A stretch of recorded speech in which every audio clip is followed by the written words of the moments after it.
Hello BookTube, my name's Millie and today I'm going to talk to you about the reading I've done since the beginning of the year.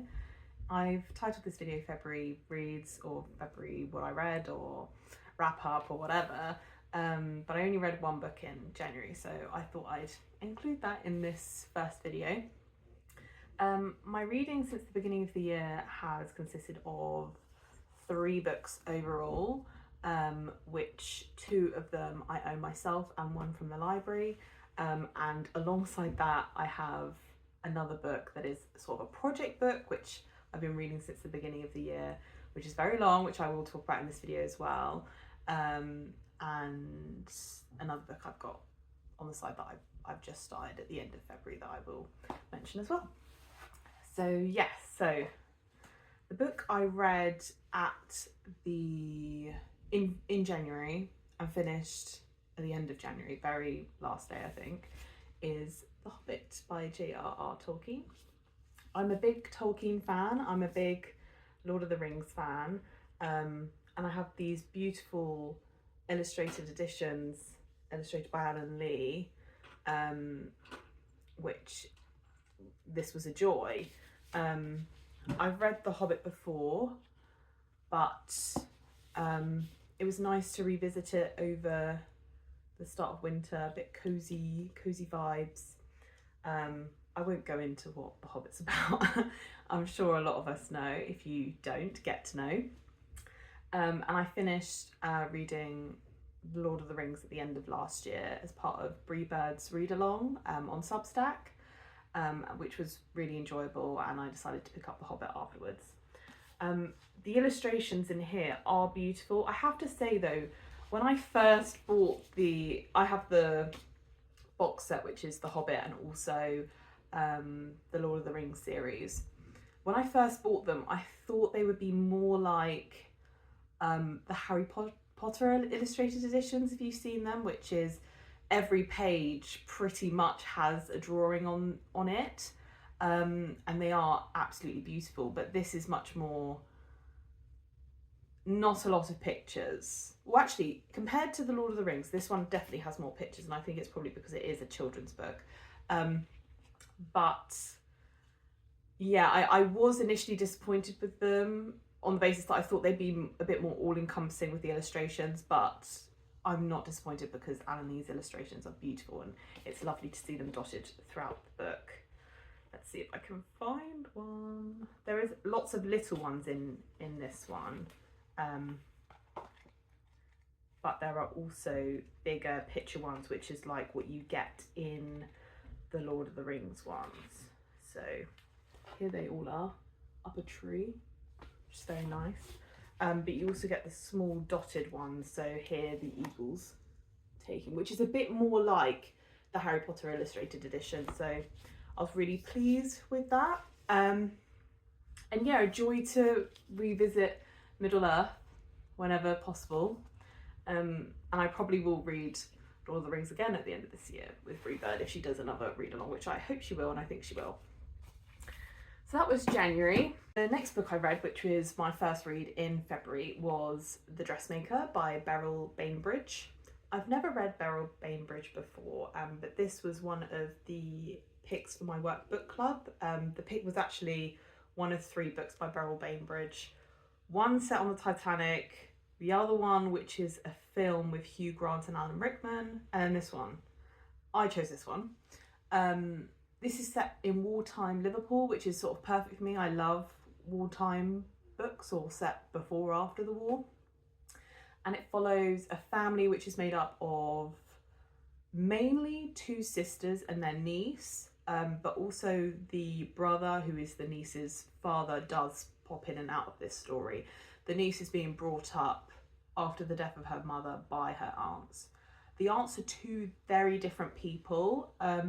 One of them is, I would sort of describe her as similar to, if you've seen The Rivals, Maud in The Rivals, which Maud is sort of like used to be an actress and then is like concerned about her fading beauty or aging or something. The aunt in this wasn't a famous actress, but like there's elements of like not wanting to age and things like that, and being very outgoing, thinking she's younger than she is, sort of thing. That's the attitude that I'm getting towards her. And then the other aunt is the dressmaker, who she's quite old at heart, and she's the one that's mainly attached to Rita, who is the young niece. And Rita is someone who the image you're sort of painted of her is that she's someone who, you know, those sorts of people who grew up around a lot of grown-ups or older people, and therefore she has a lot of their mannerisms, sort of thing. But it follows the family's story when Rita gets involved with an American GI that is stationed over in Liverpool. I did enjoy this. I think that the closest book I can compare it to is Guard Your Daughters by Diana Tutton, which is a Persephone book, which I absolutely loved. And it is quite similar vibes because it's sort of like Uncanny Family. And I loved Guard Your Daughters, and for me this was not as good as that. But it definitely did have references to that. So like the themes I really enjoyed. And I would definitely read more Beryl Bainbridge, but this one wasn't perfect for me, but I did still enjoy. The next and final book that I finished in February is a reread from my childhood, and it is The Secret Garden. I don't know if you can see that gift aid charity shop pick. Love this edition actually, the Puffin Classics. They've got lots, don't they, in the... there. Secret Garden, joy to revisit, perfect reading for February and March time, due to it being set slightly before and then during spring and summer. Secret Garden follows Mary Lennox, who is an orphan after her parents die in India, where she lives and where she was born.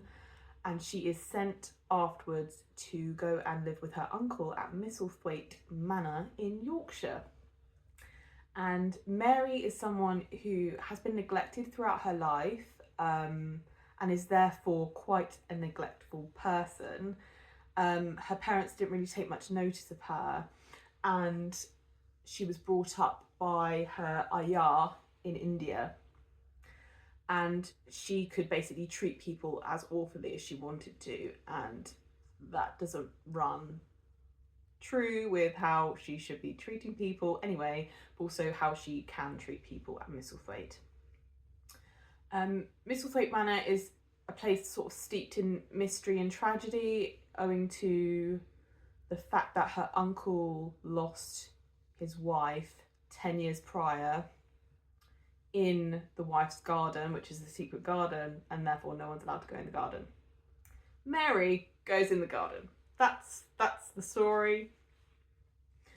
And it's just about the healing power of nature and how the natural world can rejuvenate you and bring life as well to, I don't know, like if you're in a low place or things like that, it can really rejuvenate you, which is something that I definitely relate to and I love about this book. My only sort of criticism of it was that towards the end it's quite repetitive and there's like nothing new to say towards the end, which I do think is unfortunate. It is a children's story, so I can understand why it is that way. But that would sort of be my only criticism. And after I read this, I rewatched my beloved 1990s film with Maggie Smith in, and that was also just an absolute joy and a perfect adaptation in my opinion, on the basis that I think the bits that they changed actually made the story better. So really thoroughly enjoyed this, would encourage you to read it and pick it up in March, still a perfect time to read it. And yeah, I did have one DNF this month, which was a non-fiction pick. I want to read more non-fiction. I don't actually read a lot of it. And this looked perfect on paper, but I think it's down to me as to why I didn't get on with it. And it's Less by Patrick Grant. So I'm really into sort of minimalism, sustainability, and sort of mending things, you know, buying good quality things. And this, based on the cover, I was like, perfect, right? Less. Stop buying so much rubbish and having fewer better things can make us happier. Perfect, right? And there's also a mixture of items on the cover, right? So I thought, this will be about everything. Little did I know that Patrick Grant is the guy from the Spelling Bee. So he's on the back. I didn't know this until I got the book. So it has a very fashion focus, which is still interesting to me, but I was more interested in overall, you know, items overall. Every item we buy now is not as good as it was 50 years ago. So that's kind of on me. Also, I just got burnt out because at the beginning, it's a chapter or a section called Want, which basically talks about like the history of consumption and things like that. But it is just fact vomit. It is just like, this happened, this happened, this happened, X amount cost this. Do you know what I mean? It's so fact heavy at the beginning, and it just burnt me out so much, unfortunately. And I wanted more of like actionable steps to buying less and things like that. And I feel like that would be towards the end of the book, but I just was struggling to get through it. So for me, it's a DNF. I'm happy to DNF books. Yeah, DNF for me this month. And then apart from that, I have started 2 books. One book I started in January, and it is my big project book, which is The Count of Monte Cristo by Alexander Dumas. I'm about that way through, so probably just under a third, and I'm thoroughly enjoying it. This book is just amazing. Sorry, I'm readjusting. I'm getting pins and needles. This book is just amazing.